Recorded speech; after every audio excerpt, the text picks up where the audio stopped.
자, 그린백 봅시다. 에이브럼 링컨이 남북 전쟁을 하면서 막대한 이제 전비가 들었고요. 그래서 국가 재정에 굉장한 이제 펑크가 납니다. 부족해져서 은행으로부터 돈을 빌리려고 그래요. 그랬더니 은행은 이때다 싶어가지고 굉장히 높은 24%에서 36%의 이자를 요구합니다. 그러니까 대통령이 이거 안 되겠다 그래서 직접 돈을 찍어요. 정부가. 그리고 뒷면은 그린색 잉크로 찍었다 그래서 이걸 그린백이라 그래요. 그린백이라고 하는 지폐를 발행하는데요. 이러다 보니까 세금을 낭비할 필요가 없죠. 왜냐하면 이자를 안 내도 되니까요. 자, 링컨이 암살돼요. 그리고 나서 그린백이 점점 시장에서 사라지고 나니까 통화량이 부족해져서 경제공황과 금융위기가 찾아옵니다. 링컨은 국가금융법을 통과시켜줘요. 그래서 수월하게 은행으로부터 돈을 빌릴 수 있게 합니다. 그러면서 은행이 이 시장을 지배하지 않도록 여러 가지 활동의 제약을 두고 또 세부 조항도 넣었지만 그러나 결국은 이 법으로 인해서 정부 지폐를 발행하는 권리가 다시 은행으로 또 넘어갑니다.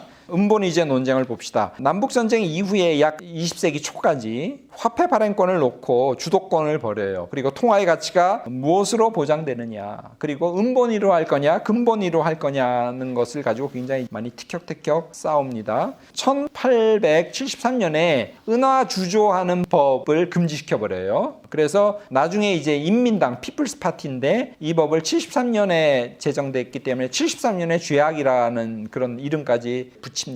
다시 말하지만 통화량이 많아지면 호경기가 되고요. 통화량이 부족하면 불경기, 불황이 오거든요. 자, 그래서 은화 주조를 금지하게 되면 결과적으로는 이제 통화량이 부족하게 돼요. 은은 상대적으로 굉장히 풍부하다고 제가 말씀드렸죠. 그래서 이렇게 통화량이 부족하니까 또 불황이 닥치죠. 그래서 농민들이 큰 타격을 입습니다. 제일 아래층 계층이 이제 먼저 불황이 찾아오면 타격을 입죠. 그래서 그들이 그린백 당이라고 하는 당을 만들어요. 1873년에. 그래서 세를 모읍니다. 그리고 그린백을 찍어내서 공공사업에 투자하고 일자리도 창출되고 그러면 늘어난 통화량으로 경기가 활성화될 거다. 뭐 이렇게 얘기하죠. 자, 그런데 정부는 계속 반대 방향으로 가죠. 1875년에 지불재개법이라고 하는 법을 만들어내서 그린백을 회수해버리고요. 대신 이것을 정화로 나눠줍니다. 정화라는 것은 돈 가치와 실물 가치가 똑같은 거예요. 그러니까 은화, 금화를 정화라고 해요. 정화를 나눠주죠. 자, 지폐가 없어지고 은화나 금화가 통용되니까 사람들은 이제 은화나 금화는 실질적인 가치가 있는 거잖아요. 그러니까 은화나 금화는 자꾸 장롱 속에 넣어놓고 그냥 자꾸 지폐만 유통시키죠. 그러다 보니까 돈이 또 자꾸 이렇게 줄어들고요. 그래서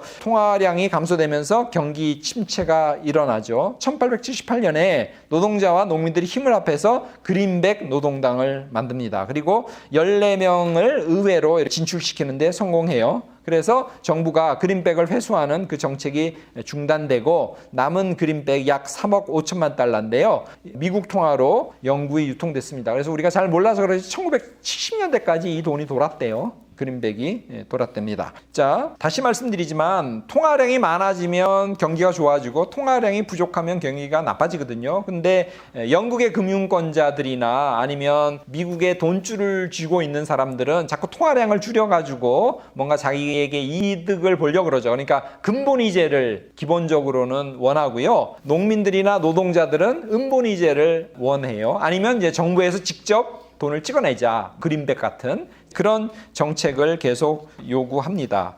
그리고 근본이제를 유지해야지만 통화량이 안정화되고 그래서 물가산성, 인플레이션이 일어나지 않는다고 그렇게 주장을 하거든요. 근본이제를 주장하는 사람들의 그게 일부는 맞지만 꼭 맞는 건 아닙니다. 예를 들어서 수천 년 동안 세계의 금과 은이 중국으로 계속 흘러 들어갔어요. 왜냐하면 도자기, 종이, 비단, 차 이런 걸 사기 위해서 중국이 1000년 이상 그걸 계속 수출해 왔지 않습니까? 그래서 거의 1000년 이상 온 세계의 금과 은이 계속 중국으로 들어갔거든요. 그렇게 되면 통화량이 많아지니까 엄청난 인플레이션이 일어나야 되잖아요. 근데 인플레이션이 일어나지 않았어요. 왜 그러지 않았냐면 금과 은이 그러니까 수요가 느는 만큼 공급, 그러니까 상품도 같이 따라 늘었다는 거예요. 차 생산도 늘어나고 비단 생산도 늘어나고 그다음에 종이 생산도 늘어나고 도자기 생산도 같이 늘어났기 때문에 수요만큼 생산이 같이 늘어났기 때문에 이게 인플레이션이 안 일어났다는 거예요. 그렇기 때문에 통화량이 안정되어야지만 꼭 인플레이션이 안 일어난다는 말은 반은 맞고 또 반은 틀린 말이다. 그만큼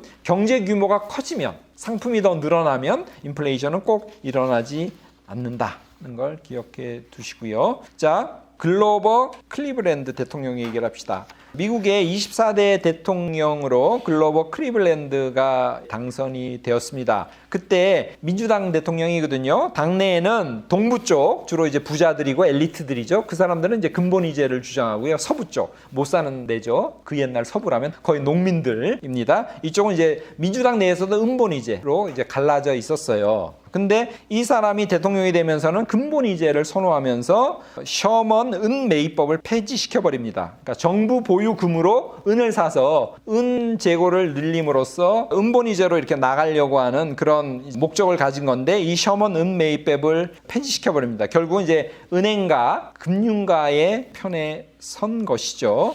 그 당시에 경제 위기가 일어나서 미국의 금이 해외로 이렇게 쭉 빠져나갑니다. 잠깐 여기서 설명드릴 것은, 유럽 은행들은 서로 오랫동안 관계를 맺었기 때문에 서로를 도와줘요. 영국, 독일, 프랑스 싸우기도 하지만 금융가들은 연대를 맺고 있고 서로 교분이 있기 때문에 위기가 오면 영국 은행이 도와주고 뭐 또 프랑스 은행이 도와주고 서로 도와주는데, 미국은 그 당시로 보면 아직 신생 국가잖아요. 그리고 미국은 아직 중앙은행이 없어요. 그렇기 때문에 이쪽 유럽 국가의 은행가들이 볼 때는 이 나라는 못 믿을 나라예요. 공화당이 되면 갑자기 획 정책이 돌아섰다가 또 민주당이 되면 또 정책이 획 돌아서기 때문에 미국은 못 믿을 나라여서 어떻게 하든가 미국을 자꾸 이렇게 흔들고 뭔가 기회를 봐서 수탈하려고 하거든요. 자, 그래서 불경기가 오면서 금이 계속 유럽으로 이렇게 유출이 됩니다. 그럴 때 JP 모간이 나서서 6,200만 달러어치의 금을 확보해가지고 국고에 넣어요. 그랬더니 국민들이 안심하고 더 이상 유럽으로 빠져나가는 금들이, 그 행렬이 다시 돌아오기 시작합니다.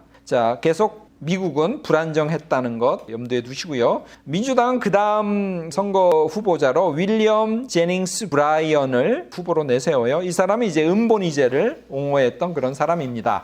자, 그래서 공화당 후보 윌리엄 맥케인리하고 이제 붙었는데요. 윌리엄 맥케인리는 근본이제를 내세우고요. 그 뒤에 누가 엄청난 정치 자금을 댔냐면 록펠러 소유의 스탠다드 석유 회사가 엄청난 돈을 댔습니다. 그래서 결국 윌리엄 맥케인리가 이겼죠. 그래서 계속 근본이제를 계속 취했습니다. 자, 금융 자본가들의 승리 봅시다. 19세기 후반에 전선, 그다음에 철도, 석유, 그리고 엄청난 이제 석유 개발, 이런 것 때문에 굉장히 미국이 많이 발전을 합니다. 고속 성장을 하죠. 그러면서 우리식으로 말하면 이제 대익 재벌들이 탄생해요. 록펠러의 스탠다드 오일 컴퍼니. 그 당시 미국에서 유통되는 등유의 88%를 이 회사가 장악했고요. 코닐리어스 밴더빌트는 이제 철도, JP 모건은 금융, 그다음에 카네기는 철강 회사. 그래서 여러 기업들이 그 분야의 독점적인 지위를 확보합니다. 이런 독점적인 기업을 이제 트러스트라고 부르죠. 독점적인 기업이 대세가 되면서 미국은 점점 빈부격차가 심해지죠. 아까 잠깐 얘기했지만 1890년에 엄청난 불황이 미국을 휩쓸었다 그랬지 않습니까? 그래서 트러스트에 대한 부정적인 여론이 대세를 이루고요. 그래서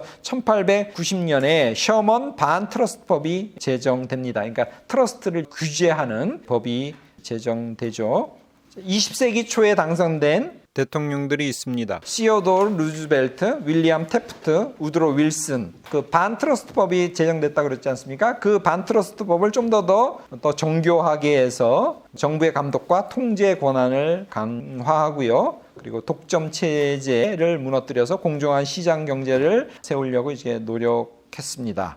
그런데 이런 일들은 이제 미국에서만 있었고 다른 나라에서는 이런 일들이 별로 일어나지 않았습니다. 산업의 독점, 그리고 더 나아가서 이제 금융의 독점이 심화되면서 특별히 금융과 산업 재벌이 같이 모이면서 엄청난 파워를 갖게 됐고요. 결국 금융 재벌이 점점 더 중요해집니다. 산업 재벌보다는 금융 재벌이 더 중요해져요. 그래서 1911년에 뉴저지 주지사였던, 나중에 이 사람이 28대 대통령이 돼요. 우드로 윌슨은 이런 말을 합니다. 이 나라에서 거대한 독점은 다름 아닌 금융 독점이다. 그것이 존재하는 한 우리의 오랜 다양성과 자유와 개인의 발전하는 에너지는 생존할 수 없다. 이런 말을 해요. 벌써 1900년도 초에 이 금융의 독점이 얼마나 위험한지를 경고했습니다. 그 산업 독점과 금융 독점이 결합하면서 생산량이 비약적으로 발전합니다. 이게 효율은 그게 이제 가장 뛰어난 거죠, 그죠? 그러면서 이것에 성공했던 그 서구의 유럽에 잘 나가는 나라들, 뭐 영국이라든가 독일이라든가 미국이라든가 엄청난 상품들이 막 시장에 쏟아져 나오기 시작해요. 이제 그럴 때 문제가 뭐냐면 이제 이게 판로가 문제고 수요가 문제예요. 수요 부족이 문제가 되죠. 그러니까 눈을 어디로 돌리냐면 이제 식민지를 확보해야겠다는 욕구가 그런 쪽으로 방향을 틉니다. 자, 그러다 보니까 결국 뭐가 돼요? 이제 1차 세계대전이 일어나죠. 식민지를 누가 차지하느냐를 가지고 결국 열강들이 전쟁을 벌이게 됩니다.